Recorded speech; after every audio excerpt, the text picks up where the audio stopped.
poursuivons cette discussion sur le plan des marchés, de la stratégie d'investissement et de la stratégie d'allocation d'actifs pour le compte de clients particuliers avec Alessandra Gaudio, qui est la présidente de Generali Wealth Solutions. Bonjour et bienvenue Alessandra. Bonjour Grégoire. Merci beaucoup d'être avec nous. On va parler marché, mais parlons quand même de la création de Generali Wealth Solutions, qui est une jeune société de gestion dans le paysage de l'industrie, Alessandra, puisque la société, alors affiliée Generali évidemment comme son nom l'indique, a été créée en 2020. Quelles ont été les réflexions à l'époque qui vous ont amené à la création de ce pôle Wealth Solutions pour Generali, et quelle est la proposition de valeur, comme on dit, que vous avez voulu apporter à l'industrie en 2020?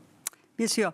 Grégory, l'idée est simple, celle d'accompagner nos réseaux, nos partenaires et leurs clients dans la mise en œuvre de solutions patrimoniales qui vont au-delà du simple fonds en euros, en fonction de leurs besoins, de leur profil de risque. Et donc, Generali Wealth Solutions, c'est un architecte de solutions. Et donc, notre idée, notre mission est celle d'installer un nouveau modèle épargne plus riche, plus diversifié, plus durable aussi, et en apportant aussi du conseil, de l'expertise, de la proximité, du service. Donc c'est ça notre mission, et en faisant ça, après on met en place une allocation dont on pourra parler effectivement un peu tout terrain. Oui, effectivement, tout terrain, c'est le terme qui convient en ce moment. Mais ça m'intéresse beaucoup. Quelle est la typologie de clientèle que vous visez justement? C'est assez large, je crois, tout à fait. Alessandra. Nous sommes capables d'adresser tout type de clients à travers une gamme d'offres qui vont de la gestion pilotée à la gestion discrétionnaire, aux fonds dédiés, et donc et produits structurés, on pourra en parler. Et justement, on est capable d'accompagner les réseaux et les partenaires sur tout type de clientèle qu'ils puissent avoir. Et donc, c'est ça notre force. Si on parle des marchés, quelles sont les stratégies effectivement d'allocation d'actifs que vous avez pu proposer à vos premiers clients en 2020 ? C'était un monde un peu différent de celui qu'on connaît 3 ans après, par rapport justement aux stratégies que vous proposez aux nouveaux clients de 2023, Alessandra. Qu'est-ce qui a changé pour vous en matière de construction d'une stratégie d'allocation d'actifs?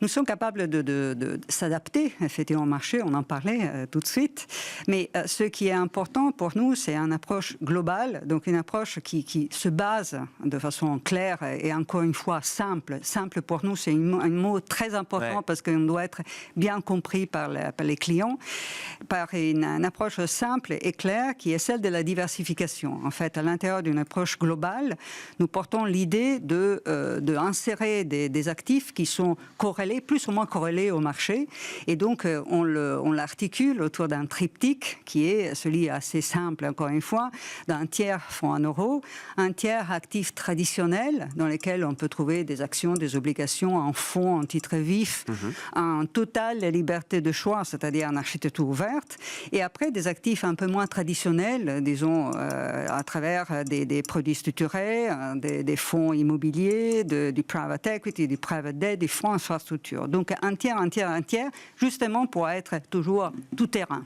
Et cette enveloppe, ce cadrage, ce triptyque, il était valable en 2020, il reste valable en 2023.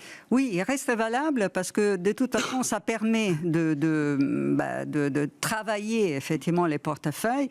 Et là encore, cette diversification, on doit la comprendre à travers 2 points importants qui sont la première, c'est la sélectivité, et donc être capable, et le suivi aussi de ces supports. Et la sélectivité, c'est être capable d'assurer aux clients le bon produit, la bonne solution, ce qu'on appelle aujourd'hui un peu value for money, donc, dont on entend parler assez souvent, donc la qualité au bon prix. Et le deuxième point, c'est l'accompagnement, l'explication, la pédagogie, qui est aussi notre valeur ajoutée à côté de nos partenaires et nos réseaux. Donc si je comprends bien, le triptyque est valable, et c'est à l'intérieur de ces poches qu'on travaille en fonction des différents environnements de marché et du besoin d'être tout-terrain, c'est ça? Exact. Et en fonction aussi des besoins et du profil et de l'appétence au risque de nos clients. Qu'est-ce qu'ils vous demandent, vos clients, aujourd'hui? C'est quoi les retours de terrain, Alessandra? C'est quoi les attentes d'un client type de Generali Wealth Solutions aujourd'hui? C'est important aussi le terrain. Nous, on est beaucoup sur le terrain, donc simple et terrain, c'est deux mots qui sont importants pour nous, à côté toujours de nos réseaux, nos partenaires. En fait, le retour des clients, et l'attente en fait des clients est toujours un peu la même, c'est-à-dire celle de la protection du capital, à laquelle s'ajoute aujourd'hui la nécessité de protéger aussi vis-à-vis de l'inflation. Et oui. Donc ça, c'est important, parce qu'on voit bien la hausse des taux, outre à avoir des conséquences sur les investissements, sur le marché immobilier dont on pourra parler aussi après, aujourd'hui permet effectivement de rémunérer l'épargne de précaution de façon un peu meilleure que dans le passé. Et ça, c'est bien pour une bonne partie des familles. Mais cela ne règle pas la question de l'inflation. Donc, parce qu'effectivement, on doit le dire, il faut raisonner en termes réels, c'est-à-dire après l'érosion monétaire, c'est-à-dire après l'inflation. Donc, même le livret A, qui a eu quand même un collecte très important depuis de l'année et qui va se poursuivre, cette collecte probablement, avec un rendement de 3% et une inflation qui reste entre 5 et 6, on voit bien que le rendement est négatif. Donc, effectivement, notre rôle, c'est de trouver un rendement, une série de rendements qui puissent aussi accompagner et compenser en toute partie l'inflation. Et donc, c'est pour ça qu'on construit une palette de solutions qui vont effectivement, des produits structurés, un capital totalement garanti qui aujourd'hui donne des coupons autour de 6%, un produit structuré à capital protégé qui peuvent arriver à des coupons entre 8 et 10 ou supérieurs en fonction de la protection, des fonds immobiliers, des fonds actions. On rappelle quand même que les actions apportent aussi le dividende et on voit bien la générosité aussi dans les dividendes. Et moi, j'ai regardé encore récemment une statistique, quand même le CAC dividende réinvesti, c'est-à-dire une fois qu'on a considéré les dividendes, a apporté une montée de 40% dans les 5 dernières années. Ça, il faut se rappeler. Et après, il y a les obligations d'entreprise. Les fonds datés apportent entre 5 et 6% de coupons. Et après, toute la panoplie de non-cotés, donc infrastructure, private debt et private equity. Donc, c'est intéressant d'avoir ce spectre total. Et on est justement là pour accompagner le client pour le mettre en place. Le client, il a cette logique de rendement réel aujourd'hui. Enfin, parce qu'on passe d'un monde où l'inflation était tellement médiocre que le rendement nominal, réel, tout convergeait, il n'y avait pas de sujet. La logique de rendement réel, elle est rentrée dans la tête du client aujourd'hui. Il faut bien l'expliquer. C'est pour ça que j'ai fait ce point aussi entre nous, parce que 3% c'est bien, mais à long terme, et surtout pour construire des projets de moyen-long terme, dont on parle souvent la retraite, il faut construire et il faut être capable de diversifier le risque et donc avoir aussi des rendements différents. La poche d'actifs alternatifs, alors c'est une poche équivalente aux deux autres, dans cette logique un tiers, Alessandra. Est-ce que le client s'y retrouve dans ces produits alternatifs? Alors il y a bien sûr l'immobilier qui est toujours un produit effectivement star, entre guillemets, en France notamment, plébiscité, mais il y a aussi d'autres types de produits, private equity, infrastructure, etc. Des produits ou des classes d'actifs avec lesquels peut-être que le client des dernières années n'est pas forcément très familier. Quel est le discours, quelle est la ligne de conduite que vous fixez pour le compte de vos clients sur ces actifs réels, ces actifs alternatifs aujourd'hui qui effectivement deviennent centraux, en tout cas des poches importantes dans les allocations? C'est important aussi de voir, comme on disait tout à l'heure, à l'intérieur du tiers, de moduler en fonction de l'appétence au risque et aussi de l'attente de rendement de nos clients.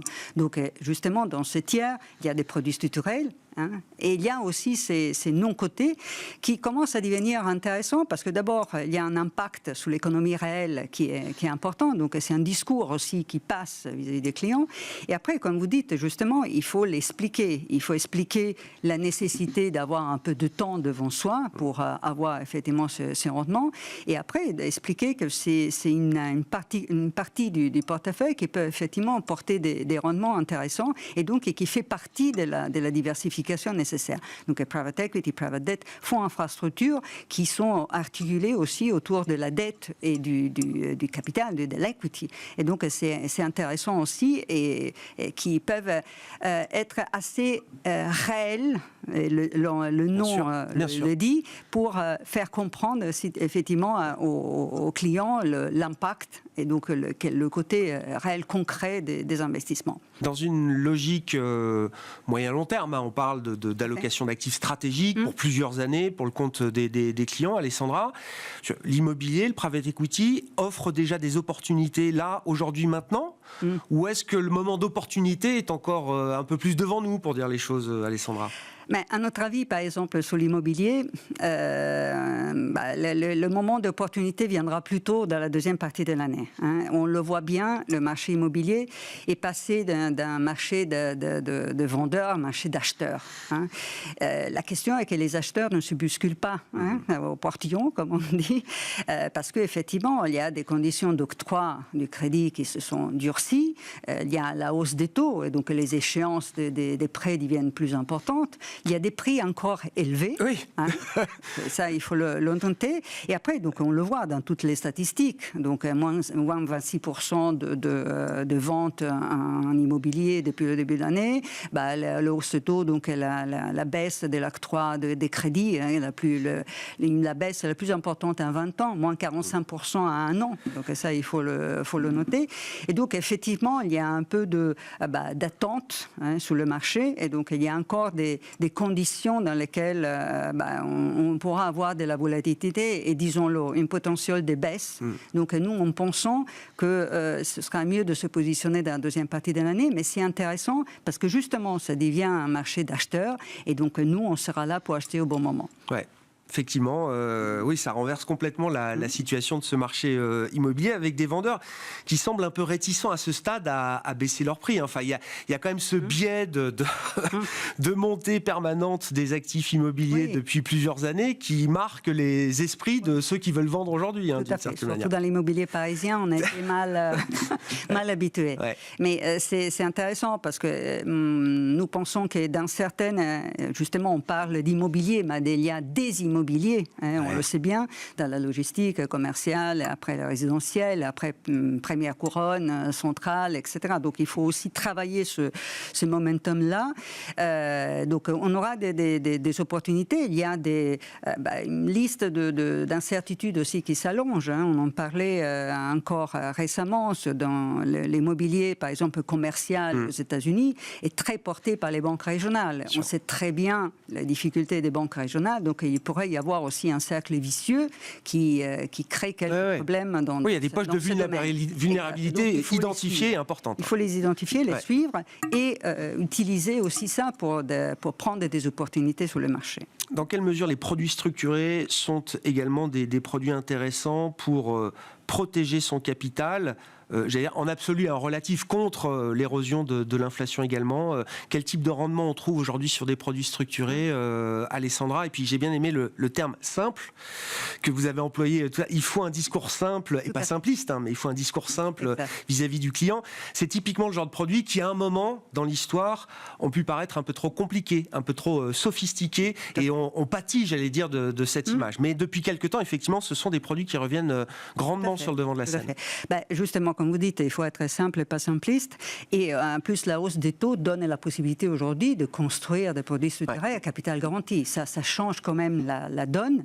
Donc, capital garanti avec des coupons intéressants, comme je disais, au-dessus de 6%. Donc, c'est intéressant pour construire cette diversification à l'intérieur des portefeuilles. Donc, avec des produits structurés, capital garanti 100%, coupons 6%. Et ça aussi pour des réseaux internes, c'est assez intéressant parce qu'on peut commencer à parler des marchés tout en sécurité. Je comprends. Et après, on peut chercher effectivement des produits structurés avec des coupons plus importants si on accepte aussi un peu moins de protection. Donc toute cette construction aussi à l'intérieur des produits structurés peut être intéressante pour porter les clients à commencer à parler des marchés, à les éduquer, parce que ça aussi c'est important. L'éducation financière des clients et la pédagogie, l'explication. Il ne faut pas avoir peur de continuer dans cette explication-là. Il n'y a pas de fatalisme face à l'inflation dans le monde des placements. Prenez vos finances en main. Merci beaucoup, Alessandra. Merci d'avoir été avec nous pour nous parler de Generali Wealth Solutions et justement des allocations d'actifs stratégiques que vous proposez aujourd'hui pour le compte de vos clients. Alessandra Gaudio, présidente de Generali Wealth Solutions qui est avec nous, l'invité de la mi-journée de Smart Bourse. Voilà pour cette édition. On se retrouve à 17h, bien sûr, en direct sur Bismart.